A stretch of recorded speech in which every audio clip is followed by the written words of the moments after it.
Hello बच्चों, कैसे हो? आज 12th क्लास का फिजिक्स का एक चैप्टर है ऑल्टरनेटिंग करंट। वहाँ से शुरू करते हैं।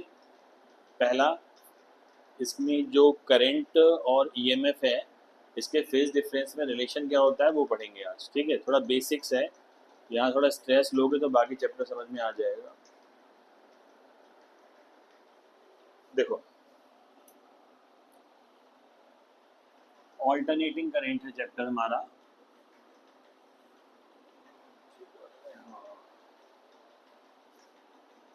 ऑल्टरनेटिंग करंट में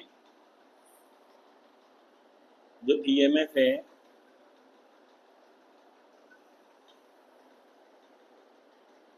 उसका वेरिएशन कुछ इस तरीके से होता है। यहाँ पर ईएमएफ है और यहाँ पर कितना है, टाइम है टी। ठीक है, टी टाइम पे ये जो इसकी वैल्यू है, this is the peak value. इसको क्या पढ़ते हैं, ई नॉट पढ़ते हैं। ठीक है, ये साइन का ग्राफ है, अगर ध्यान से देखा होगा मैथ्स में भी पढ़ा होगा। यहाँ पर टाइम हमारा जीरो से शुरू है, एक कंप्लीट साइकिल है, तो टोटल टाइम पीरियड क्या बोलते थे, टी बोलते थे। एक कंप्लीट साइकिल में टोटल टाइम पीरियड क्या बोलते हैं, टी। इसका आधा ये दिख ही रहा है, तो इसको क्या बोल सकते हैं, टी बाय टू। इसका आधा कर दो तो कितना हो जाएगा, टी बाय फोर। ठीक है, और ये वाला हो जाएगा, ये वाला हो जाएगा थ्री टी बाय कितना आ जाएगा, फोर आ जाएगा, थ्री टी बाय फोर आ जाएगा यहाँ पर। ठीक है, अच्छा, यहाँ पर जो ईएमएफ है, यहाँ पर देखेंगे ये है ई नॉट, लेकिन नेगेटिव में है, डायरेक्शन चेंज है ना, तो नेगेटिव में है ये E naught. Maximum value of EMF है। अब रिलेशन देखो जरा, जैसे ही करंट स्टार्ट हुआ, टाइम जीरो था, तो ईएमएफ भी कितना था, जीरो। जैसे जैसे जैसे जैसे टाइम बढ़ रहा है, ईएमएफ बढ़ रहा है, और बढ़ते बढ़ते ईएमएफ की वैल्यू मैक्सिमम कितनी होती है, ई नॉट। ठीक है, उसके बाद ईएमएफ डिक्रीज होना शुरू होता है, डिक्रीज होते होते कहाँ पर आता है, ये वाला जीरो तक आता है। ठीक है, उसके बाद डायरेक्शन चेंज करेगा और नेगेटिव में, अपोजिट डायरेक्शन में मूव करेगा, फिर धीरे धीरे ही जाएगा और मैक्सिमम पे हो जाएगा। तो मैक्सिमम कितना हो गया, माइनस ई नॉट हो जाएगा, और उसके बाद फिर ये डिक्रीज करके कितना आ जाएगा, टी तक आ जाएगा। ठीक है, तो इसमें एक एंगुलर वेलोसिटी है। अब देखो एंगुलर वेलोसिटी क्या होता है, फॉर्मूला पढ़ा होगा आप लोगों ने, एंगुलर डिस्प्लेसमेंट। ठीक है ना, और अपॉन टाइम होता है, एंगुलर डिस्प्लेसमेंट अपॉन टाइम। अब जैसे सिंपल लैंग्वेज में समझो थोड़ा सा इसको, पहले है क्या, एक सर्कल है, बॉडी ने ए से चलना शुरू किया, ए पॉइंट से, और पूरा घूमकर दोबारा ए पर आएगा, तो कितना एंगल बनेगा, ये वाला एंगल कितना बनेगा, 360 डिग्री बनेगा। एक कंप्लीट साइकिल में हम बोलते हैं टाइम पीरियड कितना लगेगा, टी लगेगा। एक कंप्लीट साइकिल में टाइम पीरियड कितना लगेगा, टी लगेगा। तो यहाँ पर इसे रेडियन में कन्वर्ट करेंगे तो पाई अपॉन कितना आएगा, 180 आ जाएगा। तो मैं बोल दूंगा ये वाला कितना आ गया, 2 पाई आ गया, 2 पाई। तो टी टाइम में 2 पाई आ रहा है एक कंप्लीट सर्कल में। तो एक सेकंड में मैं बोल सकता हूँ कितना टाइम लगेगा, तो बोलोगे 2 पाई अपॉन टी लगेगा, 2 पाई अपॉन टी। तो टी सेकंड में कितना कवर करेगा, एक सेकंड में इतना कवर कर रहा है, तो टी सेकंड में कितना कवर करेगा, तो टी सेकंड में कवर करने के लिए इनटू क्या कर देंगे, टी कर देंगे। ठीक है, और तुमको पता है 1 अपॉन टाइम फ्रीक्वेंसी होती है, तो यहाँ पर एफ लिख सकते हैं, इनटू कितना आएगा, टी। ठीक है, तो ये हमारे को क्या मिल जाएगा, ओमेगा मिल जाएगा। This is known as the omega, this is omega T. Omega into कितना हो गया, टी। तो टी टाइम में कितना एंगल कवर करेगा, ओमेगा टी एंगल कवर करेगा, वही है ना। टी टाइम में कितना है, 2 पाई रेडियन कवर कर रहा है। एक सेकंड में कितना करेगा, 2 पाई अपॉन टी करेगा। तो टी टाइम में कितना करेगा, इनटू टी करेगा। ठीक है, क्या रेडियन, तो मतलब एंगल है ये। ठीक है, अब इसको ऐसे समझो, तो दिस इज एंगल आ गया। एंगल को इसमें क्या बोल देते हैं, फेज बोल देते हैं। दिस इज फेज हो गया हमारे पास। ठीक है, तो इसको जो ईएमएफ का रिलेशन होता है ई और ई नॉट में, देखो यहाँ पर मैक्सिमम वैल्यू नहीं है, ई है। यहाँ पर बढ़ते बढ़ते कहाँ तक पहुंचा है, ई नॉट तक पहुंचा है। तो हम लिखते हैं E equal to E naught sine omega T, लिख देते हैं E equal to E naught sine omega T. इस तरीके से ये ग्राफ चलता है, E equal to E naught sine omega T. ठीक है, अच्छा,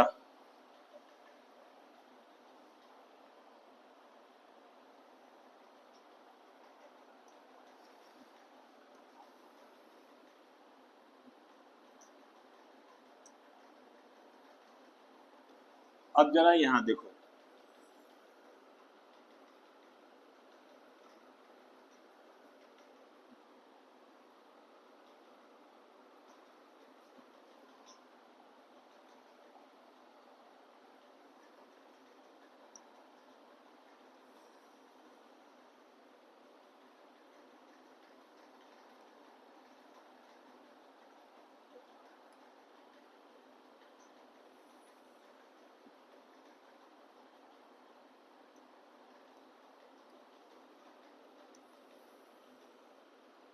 ठीक है। अब यहाँ देखना जरा, ये वाला एंगल अगर बोलोगे फेज कितना फेज होता है यहाँ पर, ये वाला क्या बोलते हैं इसको, 0 डिग्री। यहाँ से 0 डिग्री शुरू होता है, यहाँ 90। अगर 90 डिग्री है तो इसे रेडियन में कन्वर्ट करेंगे तो पाई अपॉन कितना आएगा, 180। तो कितना लिख सकते हैं इसे, पाई/2 लिख सकते हैं। तो ये वाला क्या हो गया, पाई/2। यहाँ कितना आएगा, पाई, और यहाँ पर कितना आ जाएगा, 3 पाई/2। और यहाँ पर कितना आ जाएगा, दोबारा घूमकर 2 पाई पे आ जाएगा, 2 पाई पे। और एंगल हमेशा ऐसे एंटी क्लॉकवाइज मेजर करना, ये याद रखेंगे, एंटी क्लॉकवाइज मेजर करते हैं। अगर क्लॉकवाइज करोगे तो नेगेटिव आएगा, ठीक है, साइन का ध्यान रखेंगे। अब देखो, इस वाले पॉइंट को ना मैं ई नॉट बोल देता हूँ, मैक्सिमम है, ध्यान से समझना, ई नॉट कितना है, मैक्सिमम। अब बॉडी टाइम कहाँ है, यहाँ पर टाइम 0 से शुरू करती है बॉडी चलना, ठीक है, t 0 है। तो t टाइम में कितना एंगल बनाएगा, t टाइम में कितना एंगल बनाएगा, यहाँ देखो ओमेगा t है। तो मैं इसको मार्क कर देता हूँ ऐसे, ये मार्क कर दिया मैंने। और ये वाला जो है, दिस इज ओमेगा कितना है, t है, ओमेगा t। अब एक बात समझो जरा, ये डिस्टेंस देखो, ये रेडियस है ना, यहाँ से यहाँ तक कितना है, ई नॉट है। तो मैं इसको भी क्या बोलूंगा, यहाँ से यहाँ तक ये भी कितना हो जाएगा, ई नॉट हो जाएगा। ई नॉट रेडियस है, ऐसे समझो दोनों रेडियस है, दोनों का मैग्नीट्यूड सेम है। अच्छा, अगर ये वाला एंगल हमारे पास ओमेगा टी है, ये वाला, ठीक है। अब एक बात देखना जरा, अगर टाइम 0 है, यहाँ टाइम 0 है तो ईएमएफ कितना है, 0 है। लेकिन जैसे जैसे टाइम बढ़ेगा, जब ये t/4 पे पहुंचेगा तो इसकी वैल्यू मैक्सिमम हो जाएगी। मतलब इसकी वैल्यू कितनी हो जाएगी, फेज एंगल कितना हो जाएगा, पाई/2। फेज एंगल कितना हो जाएगा, पाई/2। किस पे, t/4 पे होगा, ठीक है। अब यहाँ देखो, यहाँ से यहाँ तक पहुंचेगा तभी तो पाई/2 मिलेगा। और यहाँ पर वैल्यू कितनी है, ई नॉट है। यहाँ पर भी देखो वैल्यू कितनी आ रही है, ई नॉट। मतलब 0 से पाई/2 के बीच में, 0 से पाई/2 के बीच में कोई भी एक पॉइंट ले लिया मैंने, ये वाला पॉइंट। जैसे मैंने इस पॉइंट को P मार्क कर दिया, तो इस वाले पॉइंट को मैंने क्या मार्क कर दिया, P मार्क कर दिया, ताकि आपको ये पता पड़ जाए कि जो ये वाली वैल्यू है कितनी है। जैसे ये वाली वैल्यू देख रहे हो कितनी है, ये है ईएमएफ की वैल्यू, ये आएगी यहाँ पर। मैंने बोला ईएमएफ की वैल्यू कितनी है, ई। देखो ये वाला पार्ट, तो यहाँ कैसे पता करेंगे, तो करना क्या होता है, यहाँ से एक, जिस भी पॉइंट पे खड़े हो वहाँ पर एक परपेंडिकुलर ड्रॉ करेंगे, वाई पे हमेशा परपेंडिकुलर ड्रॉ करेंगे। तो जो ये वाली वैल्यू है, ये कितनी आ जाएगी, ई आ जाएगी। ये वाली वैल्यू ई आ जाएगी यहाँ से, ठीक है, दिस इज ई। अच्छा,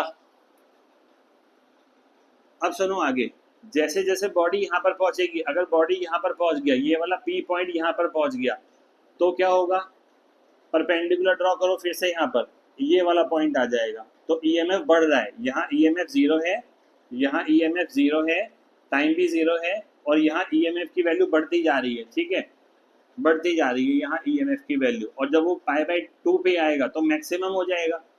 अब पाई/2 तक तो हो गया, 0 से पाई/2 तक। यहाँ देखो 0 से पाई/2 ईएमएफ का वैल्यू धीरे धीरे क्या कर रहा है, इंक्रीज कर रहा है। मैक्सिमम पहुंचा है, कहाँ पर पहुंचा है, पाई/2 पे मैक्सिमम पहुंचा है। अब इसके आगे जाओ जरा, इसके आगे गए तो वैल्यू क्या होना शुरू हो जाएगी, कम होना शुरू हो जाएगी। मैं एक पॉइंट मार्क कर देता हूँ यहाँ पर, क्यों, ये कहाँ से कहाँ तक के बीच में होगा वो देख लो पहले। तो पाई/2 से पाई के बीच में होगा। यहाँ देखो ये पाई/2 है और ये हमारा कितना है, पाई है। इसके बीच में कहीं एक पॉइंट है, वो ये वाला पॉइंट है, क्यों। तो मैंने वो पॉइंट यहाँ मार्क कर दिया, मान लो वो यहाँ है, ठीक है। तो क्या करोगे आप, ये देखो, ये तो आपका वही है मैक्सिमम ई नॉट। अब क्यू पॉइंट पे कितना ईएमएफ है कैसे निकालोगे, तो एक परपेंडिकुलर ड्रॉ करो यहाँ पर ऐसे, तो ये वैल्यू आ जाएगी इसकी, यहाँ से लेकर यहाँ तक की वैल्यू आ जाएगी। ठीक है, जब पार्टिकल यहाँ आ जाएगा, पाई पॉइंट पे आ जाएगा, पाई पे, ठीक है, यहाँ पे, तो परपेंडिकुलर ड्रॉ करेंगे क्या इस पे, कितना आएगा, ये डिस्टेंस कितना आ जाएगा, ये तो x है और ये डिस्टेंस कितना है, y है। y को क्या बोलते हैं यहाँ, ई नॉट बोलते हैं। ये देखो y है, तो यहाँ पर EMF कितना आ जाएगा, 0। मतलब अगर पाई है तो जो तुम्हारा EMF है यहाँ पर that is will be equal to 0 आ जाएगा। ठीक है, यहाँ तक तो पहुँच गए। अब उसके बाद क्या करना है, मान लो आप यहाँ पर आ गए, इस के पॉइंट पे आ गए यहाँ पर, तो EMF की वैल्यू देखो कितनी है, EMF की वैल्यू ये है नेगेटिव में। यहाँ देखो EMF की वैल्यू कितनी है यहाँ पर, ये नेगेटिव में आएगी, EMF की वैल्यू नेगेटिव में। तो मुझे भी कहाँ पहुँचना है, पाई और यहाँ पर 3π/2 के बीच में पहुँचना है, पाई और 3π/2 के बीच में। मान लो ये एक पॉइंट मार्क कर दिया मैंने यहाँ पर, के मार्क कर दिया, ठीक है ना, दिस इज के, दिस इज के। अगर के मार्क कर दिया तो फिर से तुम्हारा वही है, मैक्सिमम बना लो पहले तो यहाँ पर, ये E0 है और क्या करना है, इस पॉइंट से परपेंडिकुलर ड्रॉ करना है। किस पे परपेंडिकुलर ड्रॉ करना है, y पे परपेंडिकुलर ड्रॉ, और ओरिजिन से y तक का डिस्टेंस चेक कर लो, ये वाला डिस्टेंस, तो ये नेगेटिव में आएगा ना, क्योंकि y के नीचे है तो नेगेटिव में आएगा। तो यहाँ पर माइनस कितना आ जाएगा, e आ जाएगा, दिस इज -e। ठीक है यहाँ तक। अब इसके बाद जब आप पहुंच जाते हो 3π/2 पे, यहाँ से खिसकते हुए यहाँ पहुंच गए, 3π/2 पे पहुंच गए। यहाँ मैक्सिमम कितना है, -E0 है, मैक्सिमम -E0 है। तो देखो यहाँ पर, यहाँ से यहाँ तक कितना आ गया, -E0 आ गया ना यहाँ। अब इसके थोड़ा सा आगे आ जाओ, इसे चलो नाम दे देते हैं, इसको Z बोल देते हैं, यहाँ पर Z है। फिर क्या करना है, यहाँ पर एक रेडियस ड्रॉ करो पहले, मैक्सिमम E0 है, ठीक है, और इस पॉइंट से परपेंडिकुलर ड्रॉ करना है। कहाँ पे ड्रॉ करना है, y पे करना है, तो यहाँ ड्रॉ कर दो।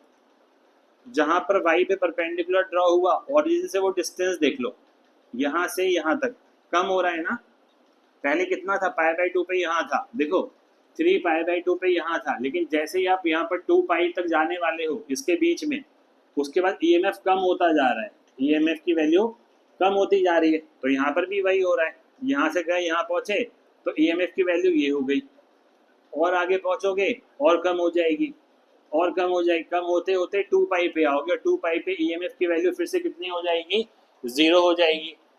ठीक है, इसको बोलते हैं फेजर डायग्राम बोलते हैं। ठीक है, दिस इज फेजर डायग्राम।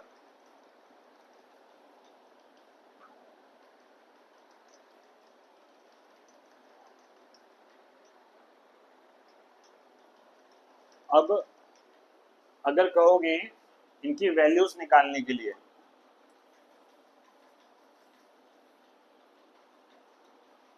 फॉर्मूले से थोड़ा इजी हो जाएगा, E = E0 sign omega T था ना, ओमेगा क्या बोला था, 2π/T बोला था मैंने, और इनटू क्या था, T। ठीक है, अब देखो जरा, पहला पॉइंट है, अगर T को मैंने 0 पुट कर दिया, अगर T को मैंने 0 पुट किया तो E = E0 sign 2π/T into 0, तो फेज कितना हो गया, ये हमें फेज दे देता है ना। यहाँ देखो, यहाँ फेज कितना हो गया, 0 हो गया, चेक भी कर लो, T = 0, ये रहा T = 0, एंगल भी 0 ही होगा। अगर ये 0 है तो EMF की वैल्यू भी कितनी आएगी हमारे पास, 0 आ जाएगी। इसको बोलते हैं पीक वैल्यू ऑफ EMF। और ये वाली जो वैल्यू E है ये जुड़ी हुई होती है स्मॉल t से, ठीक है, टाइम से जुड़ी हुई होती है।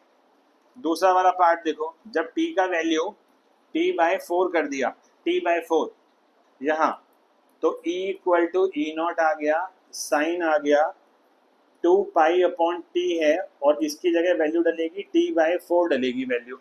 ठीक है, T/4।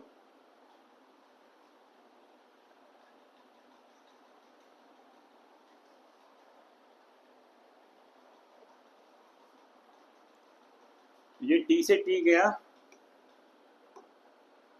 ये T से T गया, और यहाँ पर आया 2, तो तुम्हारा जो फेज है, फेज को 5 से लिख लेते हैं, फेज कितना है, π/2, कितना आ गया, π/2 आ गया, और साइन π/2 1 होता है, तो E इज इक्वल टू किसके बराबर आ जाएगा, E0 के बराबर आ जाएगा। तो फेज π/2 है, ये रहा π/2, ठीक है।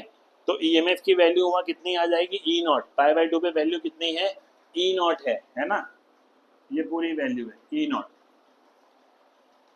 इसी तरीके से इनके बीच की कोई भी वैल्यू ले सकते हैं वैसे तो,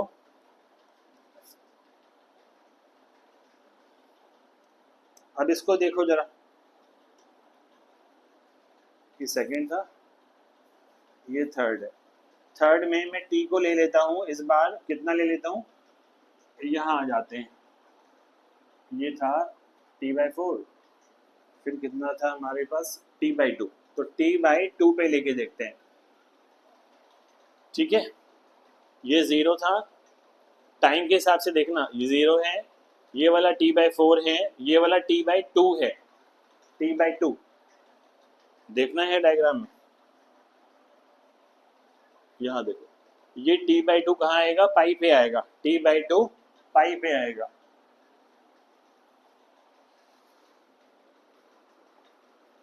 तो जब आपको टाइम पता पड़ जाए तो फेज वैसे भी निकाल सकते हैं। अब यहाँ पर देखो क्या होगा, यहाँ पर हम बोलेंगे E is equal to E0, है ना, फिर लिखेंगे साइन, साइन लिखने के बाद हम क्या करेंगे, यहाँ पर 2π/t, ओमेगा की वैल्यू है और कितने टाइम के लिए निकाल रहे हैं, t/2 के लिए निकाल रहे हैं, तो ये तो कैंसिल हो जाएगा। तो जो हमारा फेज आ गया, फेज कितना आ रहा है, पाई आ रहा है, फेज कितना है, पाई, ठीक है, और साइन पाई 0 होता है, तो E की वैल्यू भी क्या आ जाएगी, 0 आ जाएगी, E की वैल्यू भी क्या आ जाएगी, यहाँ पे 0 आ जाएगी, ठीक है यहाँ तक।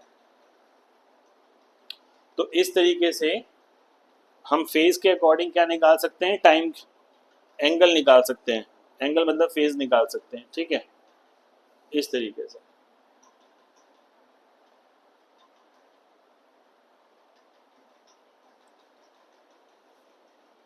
ठीक है,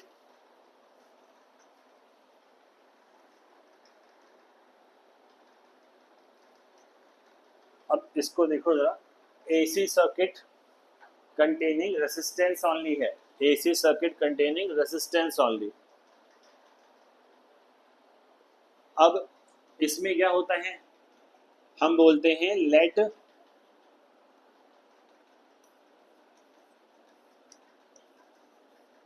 eight any instant, let at any instant EMF is given by, EMF is given by E equal to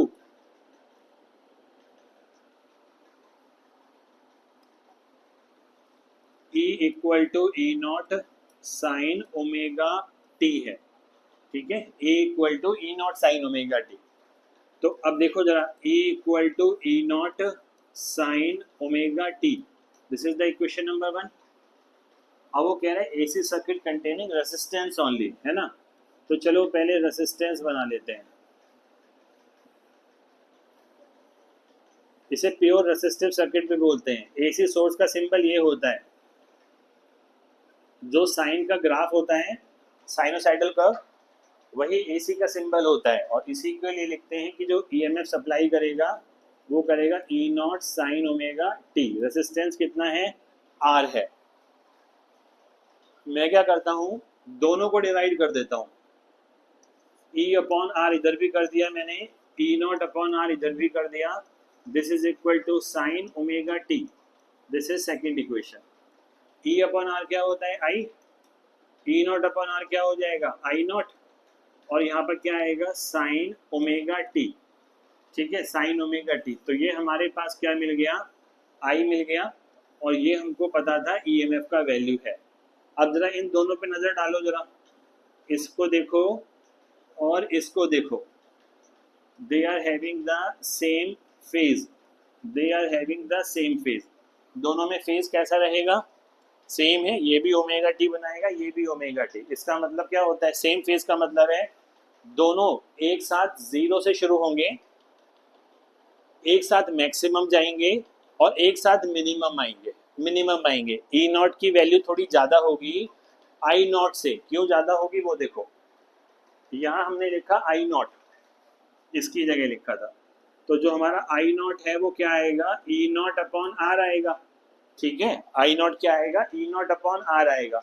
इसका मतलब है आर से डिवाइड करने के बाद आई नॉट का वैल्यू आएगा, तो ई नॉट की वैल्यू ज़्यादा हो गई आई नॉट से। ठीक है,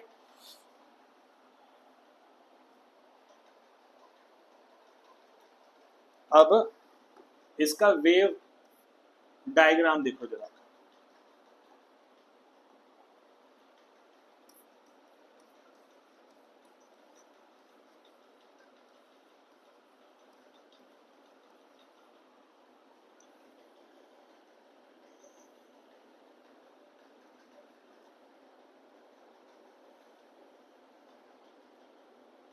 यहाँ पर मैंने ई नॉट बनाया, मतलब ये इसकी वैल्यू है ई नॉट की। ठीक है, देखो जहां जहां चेंजेस है ना वहां वहां पहले मार्क कर लिया करो।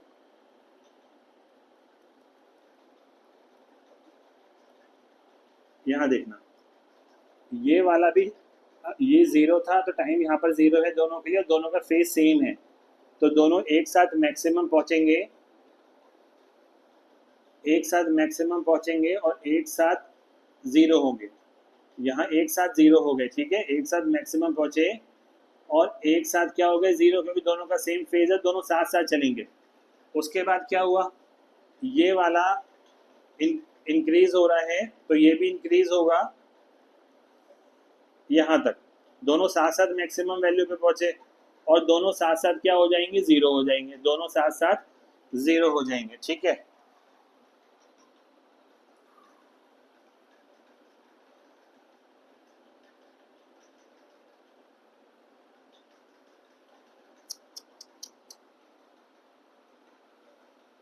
इसे मिटो के दोबारा ही बना देता हूँ, है ना, ज़्यादा खिचड़ पचड़ होगी।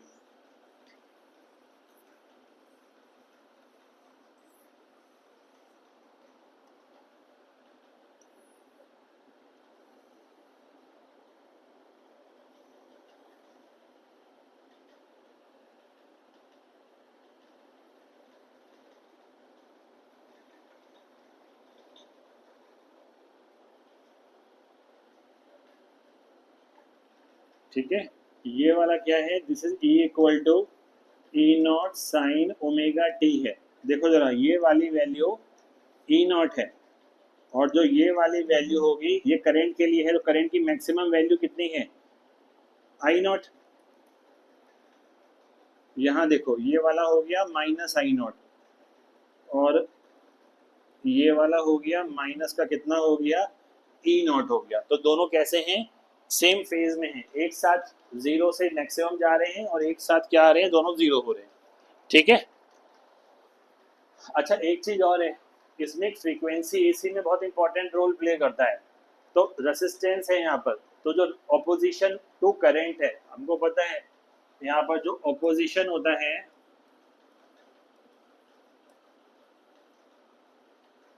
ऑपोजिशन टू करंट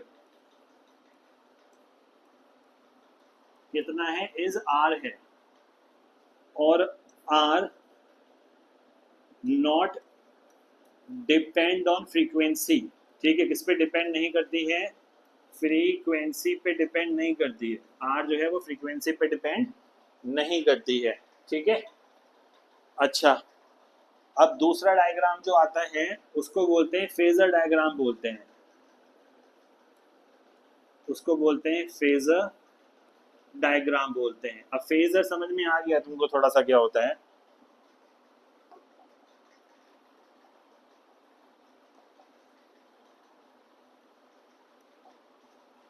देखो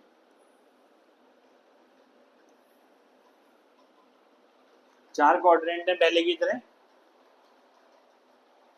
फ्रीक्वेंसी कितनी है, जीरो पे नहीं लेंगे, यहाँ पर ओमेगा टी है, ओमेगा टी फ्रीक्वेंसी है, तो जीरो से थोड़ा ऊपर ले लेंगे।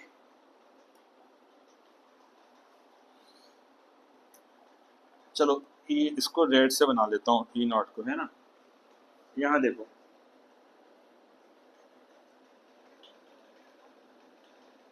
ये वैल्यू है ई नॉट के लिए। ठीक है, ये वाली वैल्यू है ई नॉट के लिए, और ये वाली वैल्यू जो लूंगा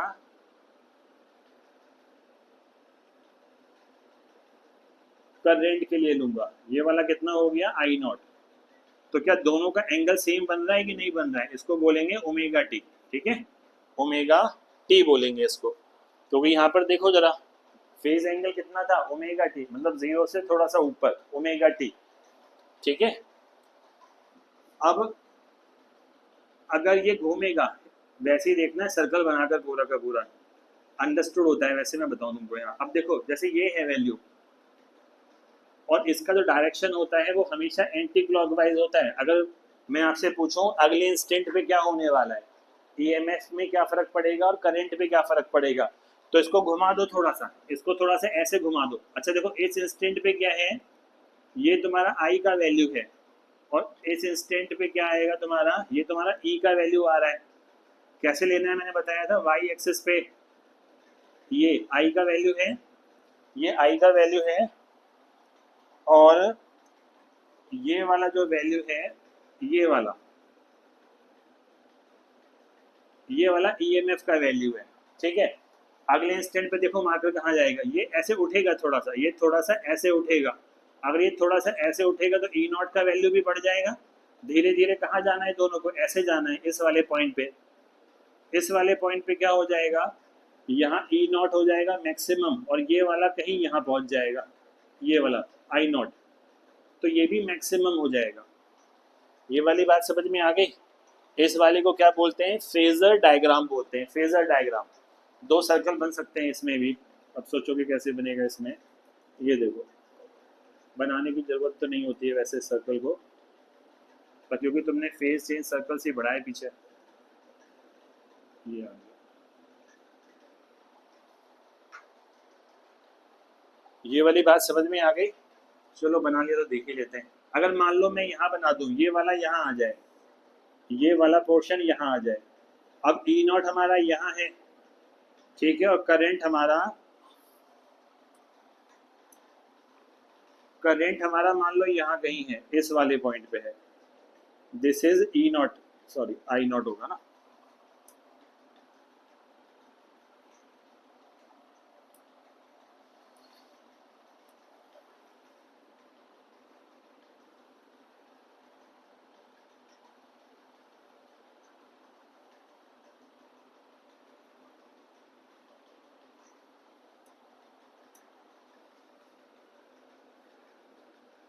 ये तुम्हारा आई नॉट है, तो कैसे चेक करना है, इस वाले वेक्टर से परपेंडिकुलर ड्रॉ करो, यहाँ से भी एक परपेंडिकुलर ड्रॉ करो यहाँ, तो तुमको क्या मिल जाएगा, ये वाला आई मिल जाएगा, और यहाँ से क्या मिल जाएगा, ई नॉट मिल जाएगा। ठीक है, देख लो चाहे तो यहाँ पर ये एंगल, ये फेज कितना है, जीरो, ये वाला फेज कितना है यहाँ, पाई बाई टू, यहाँ कितना पाई, यहाँ कितना आएगा 3 पाई/2, और यहाँ कितना आएगा 2 पाई। तो जब यहाँ पहुँचोगे तो पाई पे आ जाओगे ना, क्योंकि यहाँ पर फेज कितना है, पाई/2 है, यहाँ कितना 3 पाई/2 है, और यहाँ कितना आएगा 2 पाई आएगा।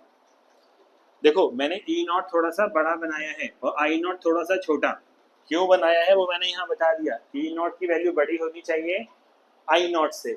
ठीक है, तो इसको बोलते हैं वेव फॉर्म, और इसको बोलते हैं फेजर डायग्राम बोलते हैं। ये वाली बात समझ में आ गई।